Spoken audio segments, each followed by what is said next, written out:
जब तक इस संसार में कोई भी जीव व्यथित है, समझ लो कि मैं व्यथित हूं। जब तक संसार में अन्याय और भेदभाव है, ये समझ लो कि मैं प्रतिपल पीड़ित हूं। संसार की शांति में ही मेरे मन की शांति। पंच महाभूतों का महाभाग है जल। जल द्वारा मेरे अभिषेक से जीवनदायी जल की अपमानना नहीं होती है। क्या ये जल का सर्वोत्तम उपयोग है? क्या श्रद्धा और विश्वास को प्रकट करने के लिए जल का अर्पण पर्याप्त है? क्या निर्जल पूजा करने से मैं मन की भावनाओं को महत्व नहीं दूंगा? जल आत्मा की संजीवनी है। असंख्य मनुष्य और जीव जंतु जल के अभाव में जीवित रहने के लिए विवश रहते हैं। न जाने कितने व्यक्ति जल की एक बूंद के लिए तिरछित रहते हैं। ऐसे में जब नदी की भांति जल मुझ पर अर्पित किया जाए, मुझे पीड़ा होती है। जल शरीर का संचालक है। यदि मेरे भक्त इसे जीवन सुरक्षा हेतु अर्पित करेंगे, मैं तब भी मदद हो उठूंगा। बेलपत्र मुझे अति प्रिय है। ये मेरा संताप हरते हैं। धतूरा मुझे प्रिय है। ये मुझे शांति देता है। किंतु यदि संसार शांति का युद्ध क्षेत्र बना रहेगा, मेरे स्वजनों के बीच सदैव महायुद्ध छिड़ा रहेगा, तो मात्र धतूरा और बेलपत्र अर्पित करने से मेरे मन को शांति कैसे मिल जाएगी?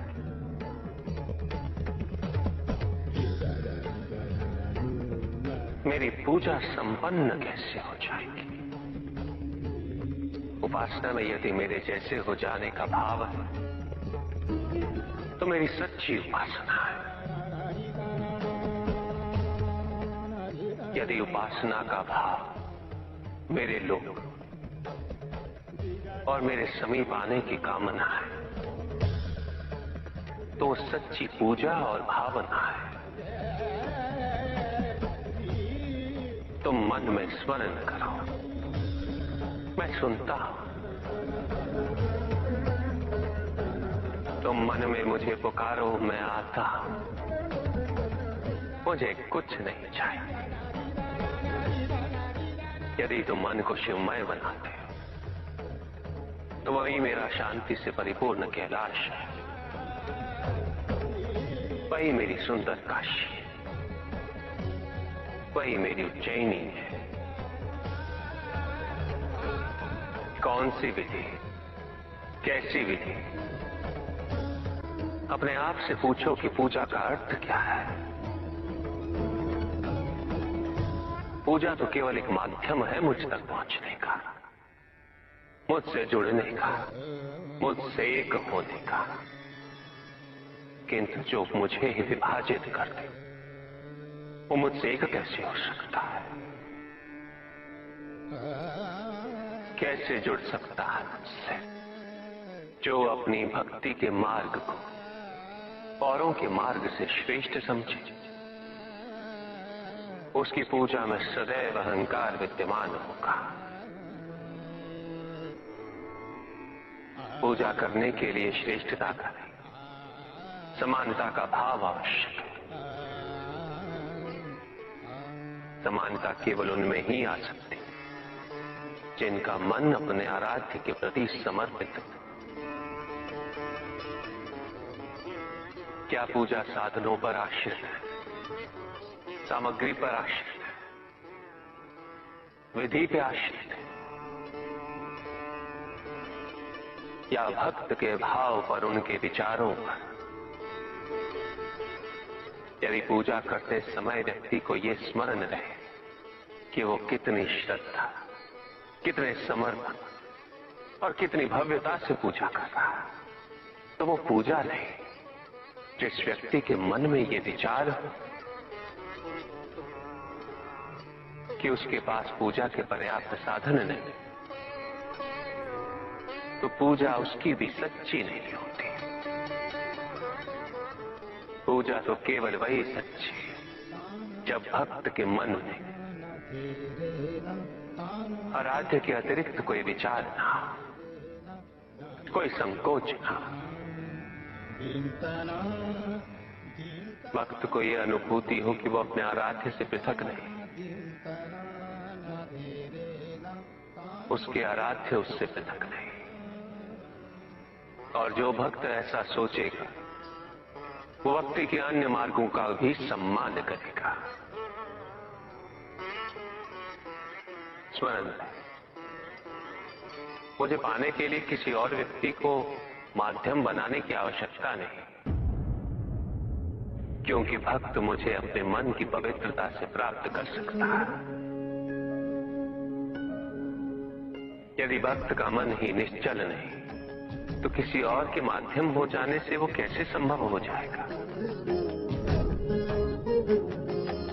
और यदि मन पवित्र है,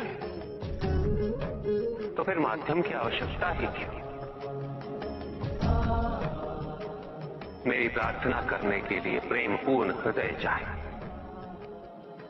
ऐसा हृदय जो जीवन के प्रत्येक क्षण प्रेम पूर्ण रहे।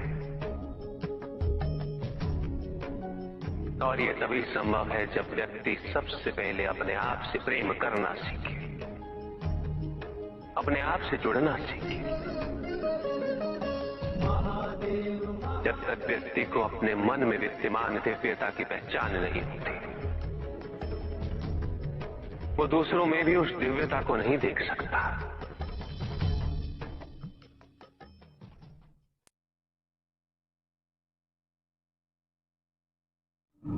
सभी के उद्धार के लिए मैं आपसे निवेदन करता हूं कि भक्ति का उचित मार्ग बताए हमें, ताकि मेरी भांति दूसरा कोई भूल ना करे। भक्ति मुक्ति का आधार है, और मुक्ति तो केवल समर्पण से ही संभव होगी। और समर्पण के लिए पुष्प नहीं, स्वर्ण नहीं, आभूषण भी नहीं, रत्न नहीं, धन, विधि विधान ने, केवल अपने मन को अर्पित करना अनिवार्य है। जानना चाहते हो कि वो कौन से पुष्प हैं जो मुझे अत्यंत प्रिय हैं? इंद्रियों का नियंत्रण,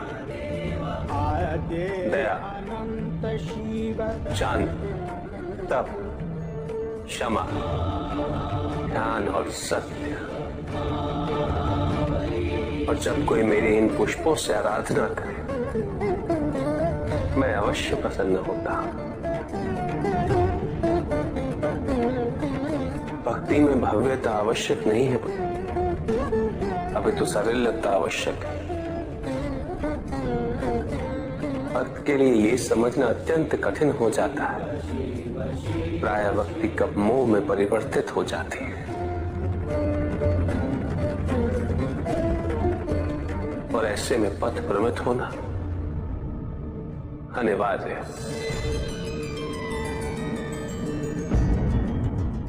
शक्ति प्राप्त होने से कोई शक्तिशाली बन जाए, ये सत्य नहीं। शक्ति का सम्मान वहन करने की क्षमता होनी चाहिए, और ये क्षमता किसी वरदान से प्राप्त नहीं होती, ये तो हमारे भीतर ही विकसित होती है।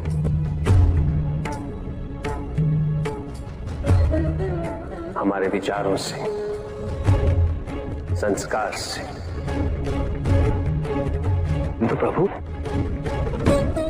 जो आपकी तपस्या कर आपको प्रसन्न कर लेता है, उसके विचार व कर्म शुद्ध ही होंगे ना? अधिकांश व्यक्ति ईश्वर के प्रति केवल इसीलिए समर्पित रहते हैं ताकि वे अपनी सांसारिक इच्छाओं की पूर्ति कर सकें। उनके विचारों की शुद्धता, उनकी तपस्या केवल भौतिकवाद का माध्यम बन के रह जाती है, उसके परित्याग का नहीं।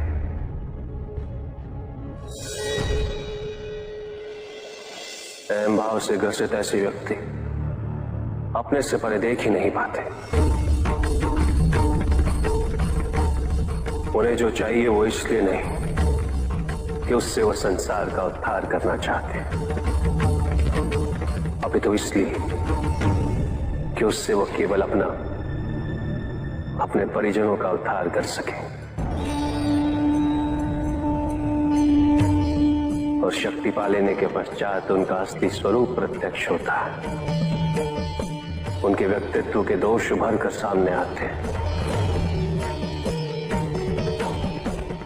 ऐसे व्यक्ति इस भ्रम को पोषित करने लगते हैं कि वही धर्म है, वही नियम है, और उनकी यही सोच उन्हें दायित्व विहीन बना देती और वो अपनी शक्तियों को अत्याचार व शोषण का माध्यम बना लेते हैं।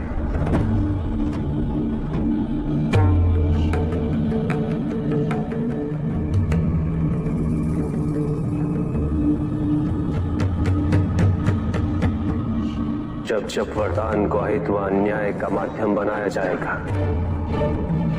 मैं या नारायण किसी भी रूप में अवतरित होंगे।